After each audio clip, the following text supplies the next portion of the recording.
there's so many different ways to measure experiences and ways to, really go after it, because you can go from try to make things better if they're bad to try to make things great. And there's all of these layers, and different speakers and different people talk about, oh, you've got to delight your customers. You got to create amazing experiences, or you've got to be easy. And I fall a little bit into the camp of focusing on ease or effort. There was a book that came out that I love, and I actually know most of the authors of it, but The Effortless Experience came out in 2013. And it talks a lot about how the challenge is when things are hard, clients will be disloyal. Yeah. And it really shows that, you can try to delight all you want, but if you've got challenges or broken processes or poorly trained agents, et cetera, you're not going to do it. And that's where ultimately you're going to potentially sacrifice all that front of funnel with some, a leaky bucket out the back if you're not taking care of it. Hey, everybody. Today, I'm super excited to be joined by Sean Albertson. Sean is an internationally recognized thought leader, speaker, and transformational coach, I should say, with 20 plus years leading customer experience initiatives across service, marketing, product, and technology. Sean, welcome to the show. Thank you, Brooke, for having me. I'm so excited to be here with you. Really excited to chat with you, especially because, as you already know, I'm a huge CX person. I love CX, specifically digital customer experience. So I'm very excited about this chat today. I'll try not to geek out too much, and we'll just enjoy the show. Hey, let's geek out together if we have to. Let's do it. Awesome. I'm down if you are. So first questions first, what made you decide to start your own company?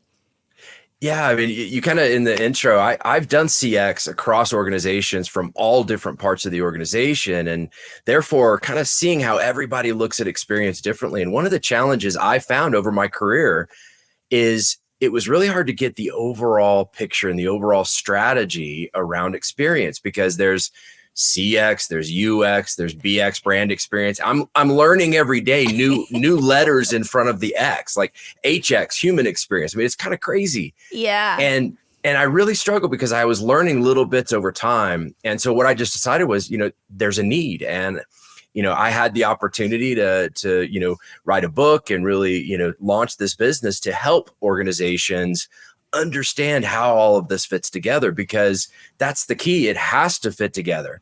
And, there are a bunch of little bits of parts that have to work right for the experience to be good and not to be sabotaged. So that's really why I wanted to do it, is take this opportunity to share my 20 years of experience of what I've learned from different parts of the organization and help others, really be more successful, especially now with technology changing every day. And like you were talking, digital itself is growing, and then AI and everything else. It's now's the time. So now is the time. The time was yesterday, but today you better get on it. Yeah, exactly. So tell us, what kinds of clients do you typically help? I mean, we talked about some of that in the intro, but give us a little bit more context on the type of clients you serve and helping them with all the X's. Yeah, absolutely. Well, I really work with anybody who's got a customer. Okay, well, that's a little glib. So let me go a little deeper than that. So ultimately, I do specialize in anywhere where the business has a relationship with that customer, where there's either a subscription service or an ongoing support, et cetera. That's where my career has been, is always in that. Not as much for the, where you don't know who the client is, or maybe even retail, but I really specialize in those relationships. And the relationships between business and consumer to really drive that. And so having worked with financial services and banking, financial services and insurance, having worked with telecommunications and across all those just technology groups, that's really where I focus. But again, I think it's exciting because really these lessons are good for anyone. And I have done the same thing in B2C that I have to B2B, to B2B2C, et cetera. So the great news is it's really good for anyone. It just takes a little bit extra work if you don't really know who your consumer or your customer is. I love that you said B2B and B2C, because a lot of times when I'm talking to people about digital CX, they'll be like, oh, we're B2B. It's not the same. And I'm like, yes, it is. Yeah. It's not the same, but it's so similar. You can't discount it. You can't say, Right. oh, well, we don't have to think about it that way. You do handle things differently in B2B, but because it's the different nature, but you still have to focus on the same things and the same experiences and the same opportunities. Yeah, it's still a human buying on the other end of that life cycle. So let's talk about the 4 rocks methodology that you created and tell us more about it and how it really helps you assess the approachability of your clients, right? So like, how good are they at CX? How does this help you discover that? Absolutely. Well, there's so many different ways to measure experiences and ways to, really go after it, because you can go from try to make things better if they're bad to try to make things great. And there's all of these layers and different speakers and different people talk about, oh, you've got to delight your customers. You got to create amazing experiences, or you've got to be easy. And I fall a little bit into the camp of focusing on ease or effort. There was a book that came out that I love, and I actually know most of the authors of it, but The Effortless Experience came out in 2013. And it talks a lot about how the challenge is when things are hard, clients will be disloyal. Yeah. And it really shows that, you can try to delight all you want, but if you've got challenges or broken processes or poorly trained agents, et cetera, you're not going to do it. And that's where ultimately you're going to potentially sacrifice all that front of funnel with some, a leaky bucket out the back if you're not taking care of it. So I really focus on that. And that's really where rocks comes from. So, I translate that to, think about, the customer journey is like a river. And we like to think that we in business are designing a nice, straight, even, smooth ride, down the river. The reality is it's whitewater rapids, it's bouncing around, and that's what it is, because customers are running into our rocks. And so that's where I'm here in Colorado. And so, the mountains, I live and breathe it. And it really fits for me to say, we got to find and remove the most important rocks from the customer journey. And that's where this all was founded from. Now, are there 4 specific rocks that you find are typically the rocks that get in the way of that streamified, beautiful, smooth river experience? Absolutely. Well, and I started doing research. I did research on rivers. Why do they do this? Why do they do that? And learned all about erosion. And again, geek out, right? You got to do that sort of stuff. But I started looking at it, saying, there's 3 types of rocks on Earth, right? You've got sedimentary rocks, the layered rocks. You got metamorphic rocks that are rocks that change, like coal to diamonds. You've got igneous rocks that are basically like lava, fire. And I went through that. I'm like, well, layers, sedimentary, silos, layers of bureaucracy, layers of challenges. Just time creates layers of issues. Metamorphic business change creates rocks. Yeah, it absolutely creates rocks. Fires. If I was in telco, outages. Oh my goodness. Talk about, an avalanche of rocks when you have a major outage, or things of that nature. And I was looking at it, I was like, well, that's 3. And then I thought, well, what about, there's a 4th one that isn't on Earth. It's from outside. Meteoric rocks, meteors that come in from the outside. And hey, the biggest meteoric rock for most businesses forever is COVID. It came from, when it was an outside. So that's really where the 4 came from, is kind of thinking about it in nature and in business, that this connection between it, to say, wow, these types of rocks on Earth and of course meteors are a lot like the types of rocks we have. And so now if we think about them that way, now we know, well, how do we change the strata or mitigate that issue of those layers? How do we mitigate change when, to being a rock for our customers, et cetera, et cetera. So it's really thinking about that. And it really helped kind of put this together into a package. I love it. Well, so tell me how you integrated this methodology. I'm assuming you did anyhow, into your own business. So how do you use it in your workflow and the way you work? And obviously I want to know the nitty gritty. So what kind of challenges or resistance did you see or face when you started to implement this? Yeah, well, absolutely. And I did it when I was in the corporate role before I launched my own business several times. And one of the biggest challenges for most organizations, and it's a big part of what I talk about in my keynotes at conferences or with businesses, is about the silos that businesses have. Because again, the customer journey, think about it as yourself as a consumer.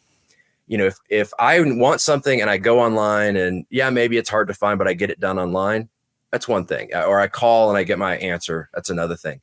The rocks in the journey happen between that. It's the lack of connectivity between I'm on the mobile app and I try to do something, and I'm on the website, and then I try to chat bot, that didn't work. And then I try to chat with an agent or call the agent, or then I get transferred around.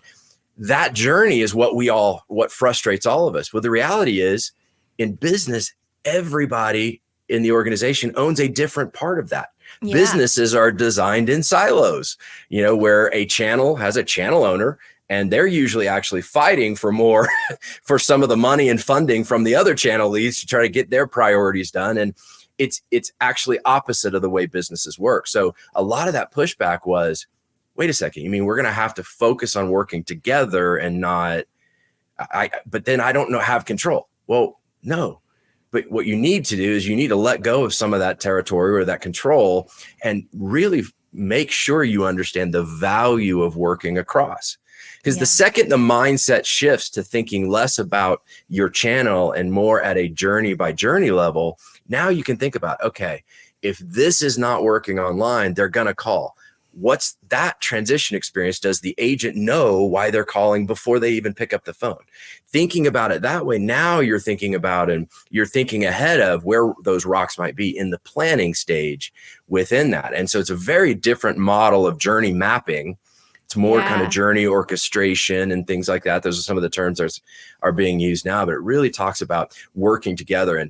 But it's not easy. Because businesses, they want their piece because they know what they can control, but now they have to kind of sacrifice a little bit of that to work together.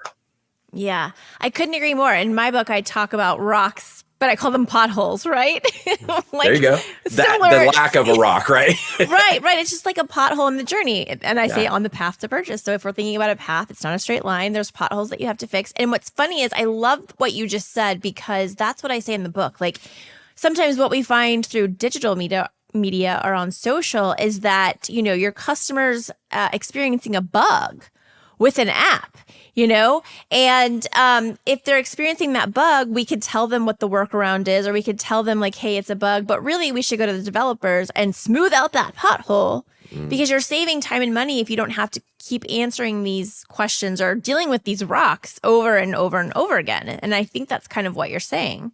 Yeah, absolutely. Well, and the biggest challenge, I think, for a lot of the organizations, it's not that they don't know they've got problems. I mean, every company knows they've got problems from surveys or complaints or whatever else. They know there are issues or even internal feedback. The challenge for most organizations is, where do they put their money? Where do they focus most? So in your analogy, which potholes do they fix first? Because, there are going to be some potholes that are just an inconvenient bump. There are going to be others that do, pop a tire and you have to pull over. So you're not even able to, go further anymore. Yeah. So you got to know how to do that. And that's part of where this rock strategy and my 7-step process really helps businesses think through what that looks like using data to make the most important decisions about which rocks to handle before they go to others. And it really helps them ultimately put a data decision around what is sometimes often done in business when experienced gut feeling. And it's like, well, the gut feeling isn't great when you want to go to an executive and say, I need you to fund quite a bit of money. You got to have data. You got to say, well, this is what's happening. This is the impact. But I agree with you and what you talked about. ROI isn't just about making the experience better. The experience being better means less callbacks, less, return calls, things of that nature. And there's a big part of that, you can create loyalty, by making things easier. Because if things are hard, you create disloyalty, but you can really, quantify that. In fact, let me pull on that thread just a little bit more. I talked about the effortless experience. When they did the research in 2013 and published the book, something that's hard in the customer effort score, the customer was 4 times more likely to be have disloyal behavior. Hard equals disloyal. Wow. 4 times more likely to either attrit, have negative revenue, et cetera, et cetera. What I'm finding now, skip ahead a little bit, 5 times more likely, because it's growing. Yeah. The impact is really around, this little fun thing right here, right? Our life. If it's not easy, I'm out. I'm going to someone else. I got a funny story. My youngest son, he's in college. He's a freshman. He tried to do 100% of his college application on his cell phone.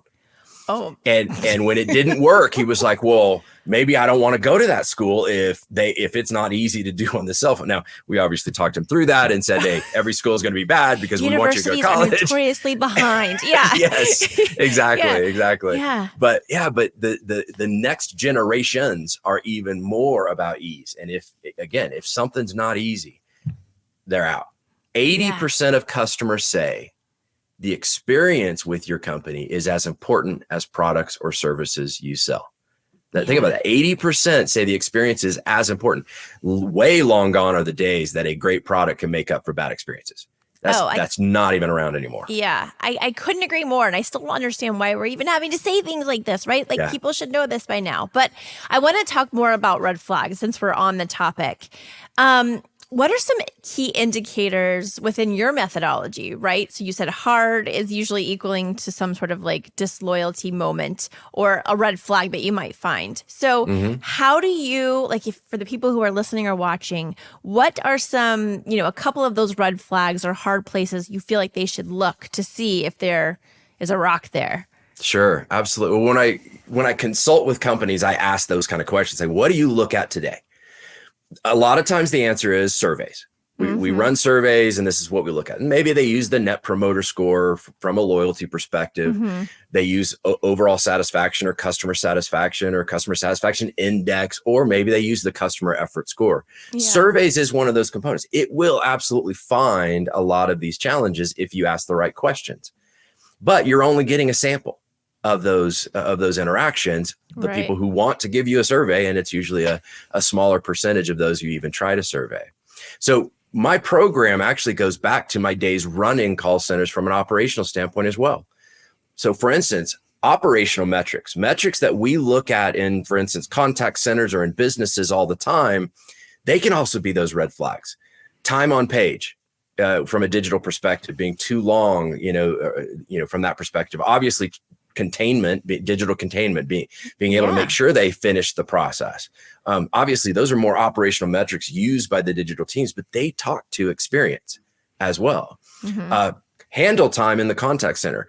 Yes. A certain journey, a certain call type that takes way too long or has way too much hold time probably is pointing towards lack of training, something that needs to be fixed there. So there's all these operational metrics that you're already looking at. But if you're looking at them in a guide of, I'm using this only to coach agents, you're missing the opportunity to actually use it to think about the customer experience. So bringing surveys together with operational metrics, now add all this new technology. And some of this isn't brand new, but like text analytics. Yeah. Going through all that unstructured data, whether it's transcripts, survey comments, chat or phone transcripts, of course, survey comments, as well as CRM notes.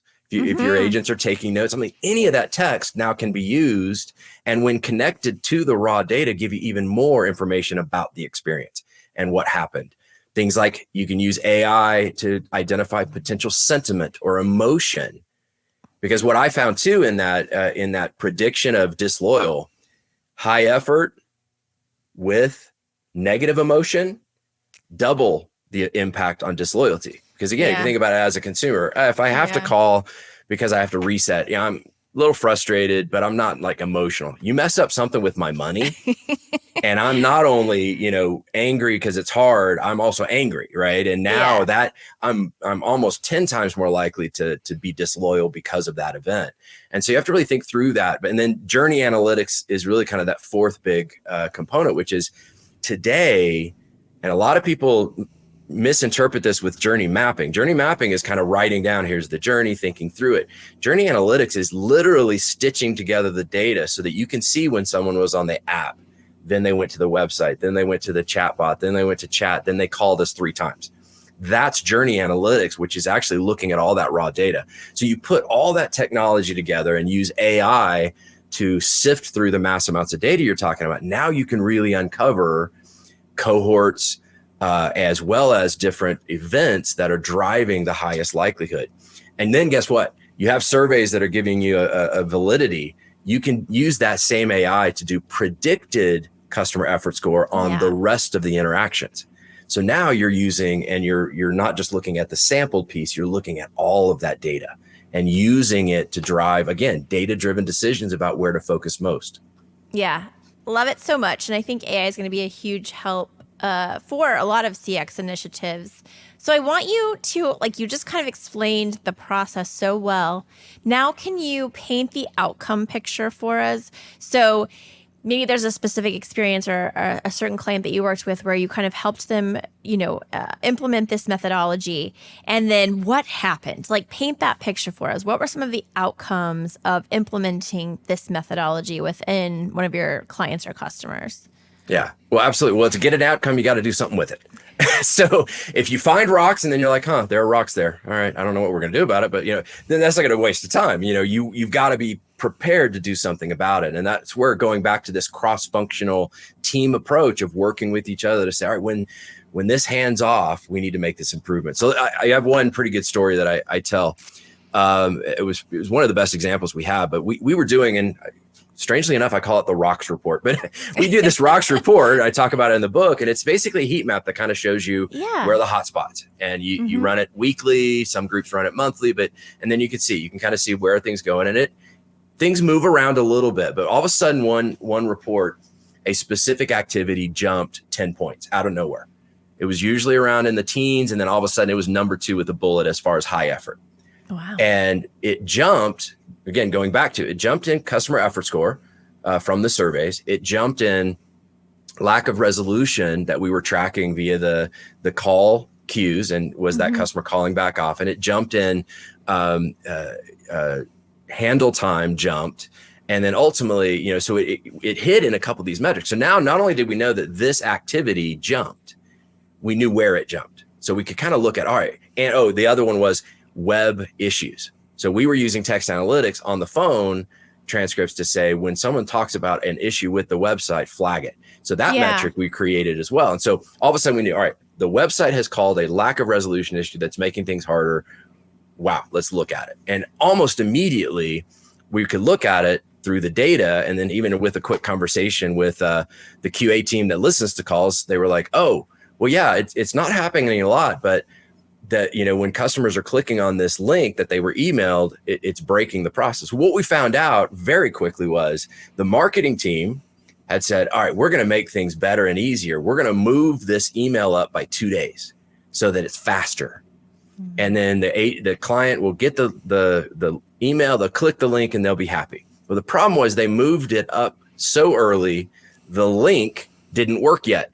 Oh, so no. The customer got the email, click the link, and then it broke the process. So it didn't they didn't just have to, call and they had to start over from scratch. And so it's a great example of just how, different groups working together. Now, the reality was, if we hadn't had the reporting, because it wasn't a really frequent contact type, it may have been weeks before the call center would have really generated that feedback. Hey, we're seeing this. So the reporting was able to spotlight right here, focus here. And we were able to basically mitigate it within days.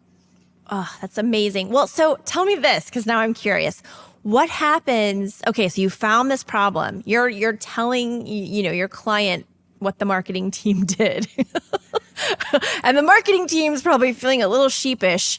How does that look? Like, right, the marketing team's probably not very happy with you, but at the end of the day, the client is. So, like, how do you mitigate that line of, like, the marketing team's not your best friend right now, but the client's like, oh my gosh, thank God you found this. Like, what does that look like?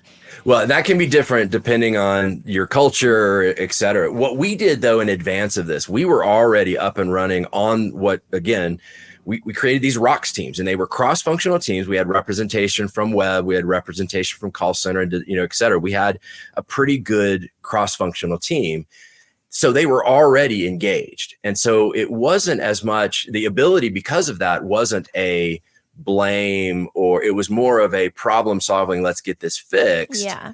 And that already having that collaboration between the groups meant that it wasn't it was more about, yeah, my bad. We thought we were doing something good, but it didn't work. So that way it kept it from being kind of, because we had already kind of broken those silos down, it kept from being a little bit of a argument between the departments, more a matter of, well, we're always trying to make things better. We learned, let's, instead of 2 days forward, let's just move it 1 day forward and it'll work, and so it created more of that culture of collaboration and seeking opportunities together. Awesome. Well, so tell me this. It sounds to me like the rocks themselves, instead of being equal, could be bigger or smaller depending on the situation and even seasonality or just time, right? Yeah. So how do you assign, I mean, I don't know if you assign a number or like a like low, medium, high priority to each rock that you have. Like how do you weight the rocks that a clients have throughout the process without like messing up doing the email 2 days early and messing the whole thing up? Yeah. Well, and that, again, that's going to be based on how the business wants to work too. So we customize that kind of program with each business based on how they want to look at that. Because some businesses or industries have a little bit more of a focus on a certain set of metrics being more predictive. But that's the key. We study the data to say which of these other metrics predict high effort. Now, the debate often comes down to is actually size versus impact. That is almost always the biggest debate. Now, most businesses naturally want to say, I want to focus on the biggest call drivers or the biggest contact drivers to, eliminate that cost. That's just standard business protocol, especially in contact centers because of the expense of that channel. But the challenge often, what I find and what our reporting and analytics shows is the higher volume of the activity, the easier it is usually, because it's well practiced by the agents. There's a lot of focus on self-service and creating, solutions. And, it's gotten a lot more attention. What's really interesting is when you look at some of the lowest volume activities, not always, but some of the lowest volume activities, they actually predict the highest amount of churn. So there's this balance that says, yes, you can get a lot of bang for your buck if you focus on a big rock, but sometimes it's the small, sharp rock, maybe the one stuck in the shoe that creates a lot more pain and a lot more likelihood that the customer is going to leave. So there's always this balance, but the key is finding multiple people to partner with in the business, because even if I find a small rock, and maybe that small rock has, flags like hold time is bad, transfers are bad, handle time is bad, because it's not practiced very often, I can go to a training team and say, we need to really put some new effort into training on this, and we need to do it now. Yeah. And so you don't have to prioritize, every rock at just a macro scale. You can work based on why those rocks are occurring with the different groups to say, hey, this is something you can do. It's not number one, on the overall list, but it's your number one that you can impact very quickly. And it gives that opportunity where it doesn't just have to be top down executives saying, all right, here's our top three. It can be, here are our top three from an overall cross channel perspective. And then here are about a dozen others, or at least half a dozen others that we can make a positive impact to. Yeah, that makes so much sense. And then as I'm listening, I'm thinking like, gosh, what you do is so complementary to what we do, right? We don't do anything in the call center. We are the call center on social, if you want to call it that. So I'm wondering, you must have come across other marketers or agency owners who either have adopted your strategy or methodology or, combined forces with you to help their clients. Like, what does that landscape look like for you? Oh, yeah. Well, and my time spent in marketing in a CX role, and, ultimately it was an X role because I was doing CX and UX all from marketing. That was one of the best opportunities to really tackle the holistic view. Because of course, you want to bring in the funnel, you want to do that. But a lot of marketing agencies and companies, they know and they understand, hey, I can fill up the top of the tunnel, but if I got a leaky bucket, or if my client, as an agency that I work with. So a big part of this is, even from that agency level, is thinking and having the dialogue with, the business, the customer as your business customer, and saying, what are you doing over there? Let's make sure we're looking at it in a more holistic way, not just at funnel and lead generation and so forth. Let's also look at kind of that back end. And so my role ended up being kind of a marketing retention role for the organization. And I worked side by side with my peers who were, filling the funnel. And I was focused on making sure we weren't losing them out the back door. And it was really a way to do that. And whether that's even just getting your clients and your businesses from an agency standpoint to think about it, talk about it, and maybe find someone to help them with that if they're not already engaged. Of course, I'd be happy to do it, but anyone who, to find someone to do that, because again, it just like the experience takes everyone, success of the business takes everyone. You can't have a piece of that cog not working correctly. Otherwise, you may be sacrificing a lot of your value by not having something work as effectively on the back end, if you will. Yeah. It's funny. You'll have to, if you're listening or watching, go back and listen to the episode, which came out just a few before this one, with Chris Carr. And he talks about the leaky bucket. And it's such a great analogy, right? Because a lot of times in businesses, we find as consultants who go in and help with different things that they keep pouring water into this bucket. But if the bucket's full of holes, like it doesn't matter how much water you put in there, you really need to focus on fixing the holes. Then you can pour some more water in, right? Otherwise, you're just kind of like chasing your tail over and over in this like cul-de-sac of awfulness. Exactly. Well, so tell me this. How has the 4 Rocks methodology helped you as a business owner, right? How has it impacted your growth? How has it impacted your own operations so that agency owners or marketers who are listening can understand like, hey, if I start to think with this mindset, or if I buy the book and implement this, or if I talk to Sean and implement this, what do you think the outcome will be for them? Or significant outcome, I guess I should say, would be for them. Well, again, so it goes back to kind of B2B, B2C. It's all relative. So as an agency owner, you've got clients and you're working with clients. And I guarantee you, if you make things hard for the companies that you represent, you will struggle. They will potentially leave you when the contract's up or whatever that is. So for myself, I take everything that I practice what I preach, if you will, to say, I try to focus on everything as easy as possible. And I take that personally to say, if I'm going to be, like, for instance, doing keynotes at conferences, so I'm going to be there and I'm going to do extra stuff to promote the event. I'm going to be there to, if they need me on other panels or gosh, whatever I can do, I'm going to put that in because I don't want there to be difficulty. Right. What's funny, I was selling and signing my book at an event yesterday in Toronto. I just got home late last night. And what's funny is the one young lady was trying to use the app to make the payment and she was struggling. It was actually on her phone, but I was like, oh my gosh, I just created a rock for you. I am so sorry about that. But it's, again, you got to just think of it as you gotta be easy, because every little thing, you never know which one's going to kind of, tip the scale, if you will, for a customer. And, but definitely if you add enough of those effort issues and situations, you will struggle to keep customers. And so it's just a mindset of thinking through things. Of course, my piece of it, you don't have to think about it. Just, there's terms like be frictionless, be effortless, right?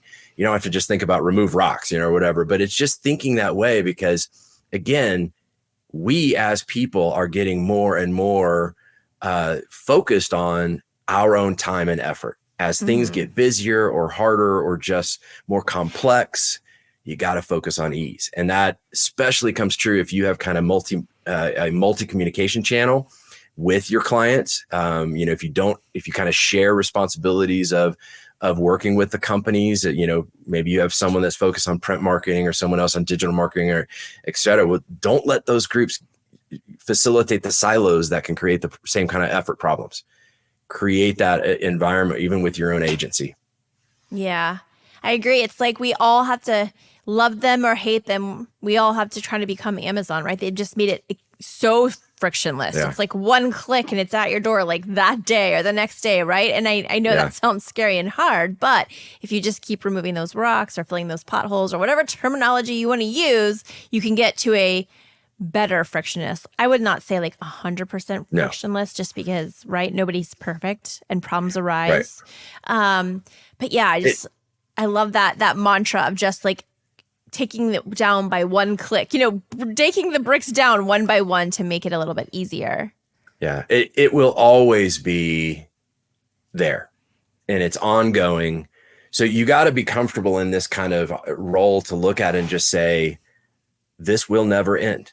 And if I'm not part of it, if I move on, the program needs to be so someone else picks it up, or diversified enough that it keeps going. Because again, it's a constant game of whack-a-mole, because everything we do can potentially create other rocks. Like, again, change, different bureaucracies, whatever those things are, they're always going to come up, and you've got to be prepared for that ongoing process.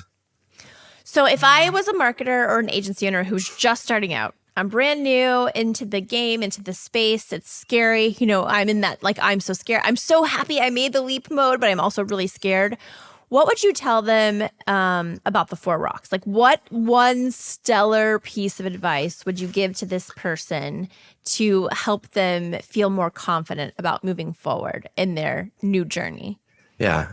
Well, the biggest is thinking through your business model, your contact, how you work with customers, and try to predict where those pain points might be. I mean, that's actually fundamentally, especially when you're building, and that's what I'm having to do as I build my new business, is I literally have to think through and kind of map out, and not just map out, here's how I want things to work. Also put into that, here's where things could go bad. And again, at any point, if let's say you decide to, run a CRM, or probably, are running a CRM for your clients, then you got to make sure that that is entirely thought through, that process, because what you don't want is for a ticket to go off and then get kind of lost or something of that nature. And so you really, really have to spend the time, not just thinking about what you want and how you want it to work. You need to absolutely think about where might the rocks show up. And that mindset alone can help you get in front of them. Now, you're not going to remove them all before they happen. You're going to have them. And so then the other side of that is just same kind of perpetual view of saying, all right, when something does happen, how do I go and think through that? Because especially for new organizations, you have such a great opportunity to get in front of more of it than playing whack-a-mole on the back end. Yes. And so you have that opportunity to think through that. And it's just a little bit of a mind shift, a little bit of a process change. Because I like to think is, and part of my mantra in my keynote and what I talk to is, technology is great, right? There's a lot of talk about, well, technology will fix everything. And as a new business, don't fall into that trap. You've got to align your people first. Make sure that your people are aligned across the overall experience, understanding that. You have to refine your processes. Make sure you're focusing on the right processes and the activities that should be happening and how they happen, and how do you communicate back if something has gone wrong. Then you design your platforms. Then you allow, and I use platform for a reason, because it's not about a piece of technology. All of your technology has to work together as a platform. Again, or you're just creating more silos. And so, people process platforms, really taking that approach can drive the kind of value. Yes. And since you're newer in your journey, I think it'd be kind of fun to ask you, just from your perspective, you're getting started. What advice would you give for the people who are listening or watching who are also just getting started? Like, what's the one thing you wish you knew before you got started that you could share so that other people might be able to learn? Well, yeah, I luckily interviewed a whole bunch of people that had done this before me, whether it be authors or speakers or consultants. I mean, I did a bunch of due diligence. And from that, again, the biggest thing that I learned, and I'm still having to kind of remind myself daily, is it's going to take time. And you got to hustle. I mean, you got to be ready to do the work, and don't get too. I mean, I went from 20 plus years, actually closer to 30 years in corporate America with a very secure paycheck and a lot of great stuff, to like, I'm on my own. And I keep reminding myself, literally, I'm 2 months into my new business, and it's growing, it's moving. I would love it to move better and faster and stronger, but it's really about let the process work, because people process platforms. If they have the processes right and you're doing the right things, give yourself that time to be able to let it work the way it's supposed to. I think that's great advice, because I think too, like, even as you become more experienced as an owner, you still let that get in the way, right? You still say, oh, I want it to go faster, or I want it to be better, or whatever. And you forget to celebrate the wins. So I think that's a fantastic piece of advice. Slow down, appreciate what you're doing, make sure your process, platforms, and people are in place. And don't forget to celebrate the wins. Yeah, absolutely. So last thing, I know people are going to want to find you, connect with you, read your book. So can you tell everybody, how can they find you? How can they find the book? What are you working on? All the good things. Absolutely. So first off, my website is CX for rocks. So CX, like customer experience, number 4, ROCKS.com. And I've got all sorts of information on there about my programs, my strategy. I've got videos of me speaking. I've got, just all sorts. And there's a contact form there, and we can connect through that. And you can link out to my YouTube page and all the other social from there as well. So that's the best way to just kind of learn more about me. There's also a link to my book. My book is available, 4 Rocks. It's on the sign right here, and it reduce effort, drive loyalty, transform the customer journey. Because again, it is about this transformation. It's not just about fixing little things. It's transforming how you do business in this context. And it's available on Amazon. Just search for 4 Rocks and it'll come up as the first choice there. And I've been blessed with it, doing really well overall. I had a couple of recognitions in the early days of bestseller and in the, as a new release, et cetera. So really have enjoyed that. And a lot of people give me great feedback. So I hope you love it. And I hope you are interested in it. But right now I'm on a roadshow. I'm speaking across on podcasts like this one. So thank you for letting me do this with you, but as well as a lot of different conferences through the end of this year and next year, and working one-on-one with companies together. So connect with me on my website and we can talk about consulting with your business, or coming in to do, speeches, or even 1 to 2 day workshops on the program with your organization. Then I can help you kind of break the silos and get this party started, if you will. Nice. Well, Sean, thank you so much for lending your wisdom and experience for all of us to consume today. I hope you do get a lot of people reading your book, because CX is so important. And like I said, if you didn't do it yesterday, you better get to it today. So Thank you again, and we'll see you all next time. Brooke, thank you as well. And for everyone watching, thank you so much for spending a little bit of time.